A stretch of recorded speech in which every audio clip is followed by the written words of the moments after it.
with the power play, Ducks are ranked 23rd on the season, 17.76%. San Jose is 16th at 20.62%. I think just based off those numbers and just the guys that San Jose can put over the boards for the power play, I think you have to give them the edge there. I feel like it's. I don't want to say it's not close, but I think it is. Yeah. I mean, look, I'm looking at Daily Face-Off just for anyone who wants to know where my references from, but they show the first power play unit, and like you said earlier, this is without Joe Thornton, Thomas Hertl, Logan Couture, Kevin LeBlanc, and then Joe Pavelski and Brent Burns on the blue line. That's a really good power play unit for a first power play, and the Ducks can ice a similar one, right? I mean, that's what I feel like. If you throw Joe Thornton into this mix, and you have to slot somebody down from that first power play unit to the second power play unit, the Sharks are deadly. I mean, that's just going to make all the difference in the world. Yeah, and we've said it for a while. I mean, the Ducks power play has the personnel where it could be better, and it just hasn't. And it hasn't looked that great. At times, it looks pretty good, especially last game when you had Henrique with Perry, Raquel, Getzlaf, and Montour.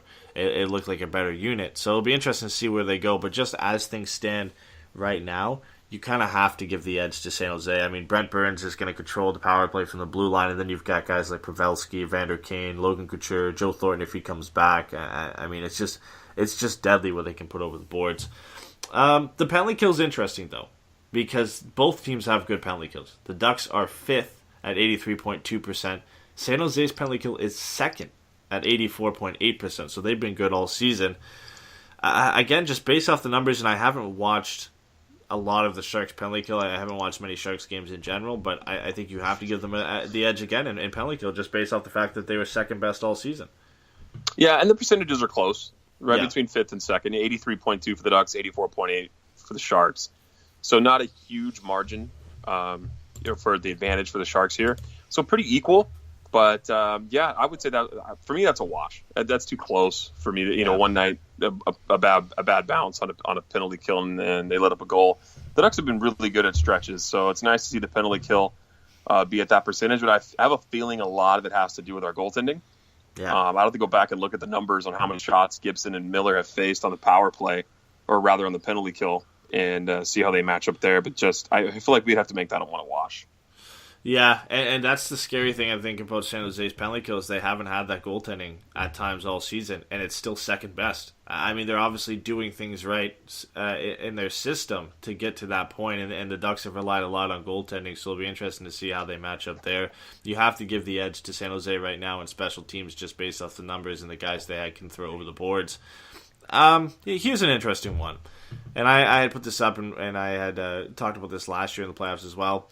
What are some X factors for both teams, you think, going into this playoffs? What are some things they really have to make sure they focus on if they're going to win this series? The Kessler line needs to score. Yeah. I think that's an X factor. He gets relied upon, that line with Cogs and Silverberg, to shut everybody down. But they really need to step up and make sure they bury their chances when they get them. The Ducks are going to need that depth scoring. I feel that they have a lot of guys who are young on this team, right, that don't have a ton of playoff experience. Yeah. And, Henrique's new to this team too. So I feel a lot of it lies on that Kessler line. They need to step up and perform. We don't know what we're going to get out of Andre Kasha this season in the playoffs. We saw what he did in the regular season, but it's a different game. So I really feel like a lot lies on the Ryan Kessler line to perform.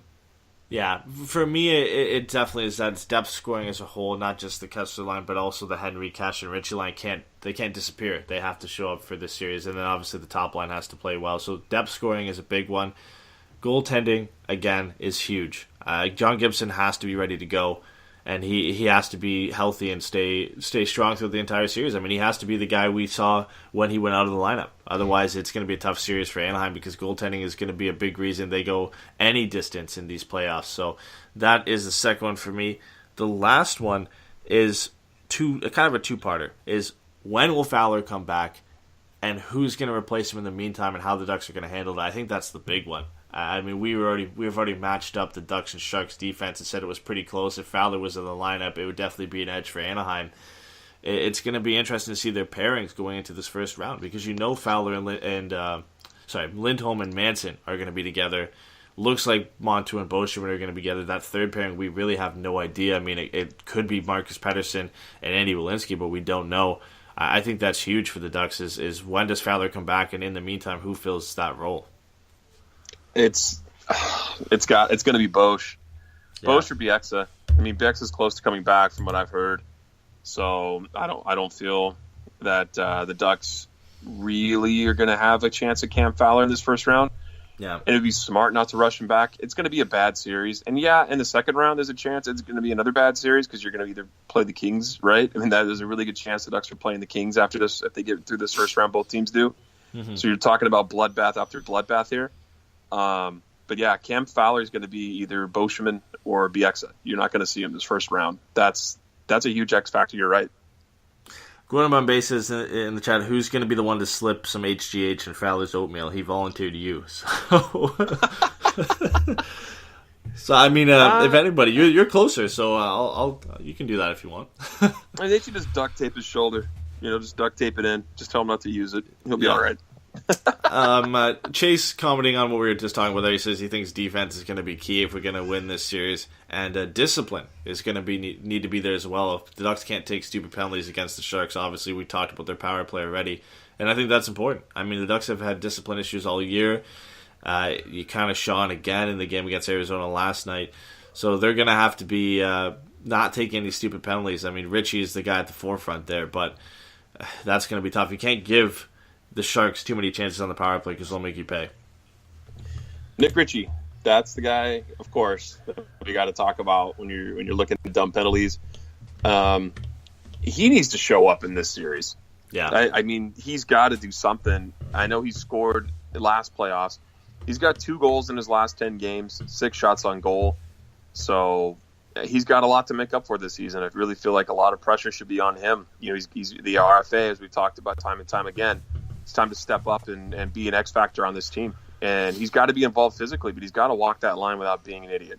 You know what I mean? He's just, like, as everyone's talking about here, is that you can't let him feel like he has to go run around and take dumb penalties, because we've all seen time and time again he does. Yeah, and that kind of goes into our last part here. Who do you think is going to be the unsung hero for the Ducks in this playoffs? I don't. Do you think it's going to be Nick Ritchie? Do you think it's going to be somebody else? Who do you think is going to be the guy that surprises some people?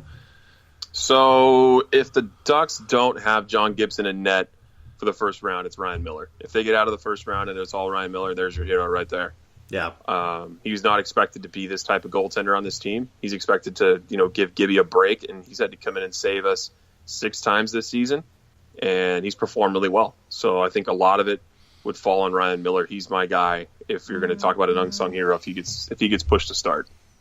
Yeah, and I was going to say Andre Kasha, but I feel like at this point, maybe people wouldn't be as surprised if he really stepped up and led the way for the Ducks. So I'm going to pick somebody a little bit off the board here, and I'm going to go with Jakob Silfverberg because I feel like he has the ability to do that. He stepped up in playoffs before, and if you look at his last 4 games, he's got a goal and 5 assists. So he's been turning it on offensively as of late. So I feel like he could be a guy that could really step up, and obviously if he does, he gets things going for that Kessler, Cogliano, and obviously him on that line, and things get going for them, which is going to be huge. I would look for him to be the unsung hero for the Ducks because it would be really, really nice to see him get things going and have a strong first round for Anaheim. Yeah, they need him to. They really need him to. I mean, we all know the heroics of a Ryan Getzlaf, a Rickard Rakell, and a Corey Perry. Corey Perry is money in the playoffs. I mean, say what you will about his regular seasons. I mean, you look back at overtime goals against the Flames, overtime goal against Edmonton last year. So we know what to expect from him. But you're right. Jakob Silfverberg is he's that guy that he can bury the puck. He was always, as John Allers, I mean, everyone knows I don't love the way he describes things, but he always talks about Silfverberg being the ace in the hole in the shootout. Yeah. And we really haven't seen that type of player, I feel like, this year. So I would look forward to it in the playoffs as well. I mean, he didn't have a bad year, 17 goals, 23 assists. So not an awful year, but maybe he'll kick it up that next level on that Kessler line. As I was saying, that line's got to perform. I think that's a good pick for you. I think Silfverberg's a good shot to take that unsung hero role. Yeah, let's kind of wrap that up here, unless you have anything else. And and really look at what the outcome we think is going to be for this series. Do you think the Ducks win it? How many games do you think the Sharks squeak it out? I know that would be kind of a not so wise thing to say on a Ducks podcast, but who do you think takes this series and in how many games? Ducks in 6. That's my Ducks pick. in 6. That's I was close to mine. I'm still sticking with the Ducks in 7. I feel like this has the feeling of a 7-game series written on it right from the start. I think they're so close in all these categories. Offense is very close. Defense is very close. Ducks have the edge in goaltending. Sharks have the edge in special teams. I feel like it's going to be one of those series that drags on. And we've seen every game the Ducks have played the Sharks pretty much. They've been 1-goal games. They've been close games. And I don't think that's going to change going into the playoffs. I think it's just going to be that much tighter, and it's going to be that much more exciting to watch these games. I mean, they're going to be probably 1-0, 2-1, 3-2 games, but they're going to be exciting 1-goal games. I don't know. This time of year is like blood pressure just through the roof. Yeah. I can't handle it sometimes. I get so stressed out when these games get close for the Ducks. Yeah. I could see it going 7, but I really feel like the Ducks are in playoff mode, and I think they're going to take advantage of a Sharks team that I don't think they're as good as people think. I think the Ducks are better, so I could see this going 6. I mean, I was going to say 5, but that's a little overzealous. I got to go with 6. We might be called homers if we say that they're going to win in 5. But, I mean, you could see it because the Ducks have won 5 games in a row. And San Jose is coming in, rattling off 5 losses in their last 6. Things aren't necessarily going well for them lately. I mean, all they had to do was win a couple games, and they would have solidified home ice, and they really let things slip. So, I mean, it's not out of the question. And I think the Ducks are definitely the hotter team going into the playoffs, which is huge. I mean, going in, winning your last 5, playing strong, translates well into the playoffs. Obviously, there's some time off here. I mean, the Ducks don't play now. We found out until Thursday. So there's a lot of time off to really gather your thoughts and get things going. But still, I mean, riding that momentum into the first round on home ice now especially is going to be big. Yeah, and they get 4 days to think about it, and they don't have to travel. I think that's just the best case scenario for our team here, and the best case scenario for John Gibson. He has all this rest, 4 more days off, and he doesn't have to travel anywhere. He's got home ice starting on Thursday. So hopefully he's ready, and we can look forward to this playoffs kicking off with a win. Yeah, we had a couple questions that I want to get to too as well before we head up to the hour mark here. So we had Mr. Zuni on Twitter who said, "How will the injuries affect the first round? What's the news on Eves, Cam, Gibby? How do you think the injuries, specifically Cam and Gibby, are going to hurt the Ducks?" So Eves is done for the year. Murray came out and said that. Cam Fowler, I don't expect to see him at all this first round.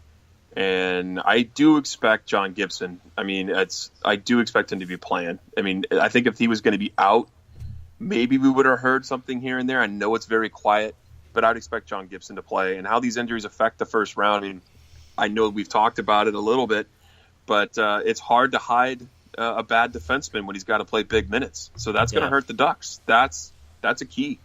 I feel like Gibson's going to be back, so I'm not worried about the net. And Miller's very, very formidable in net. I'm not worried about him at all. But hiding that inexperienced defender or that aging defender is going to be the toughest thing that Anaheim is going to have to deal with.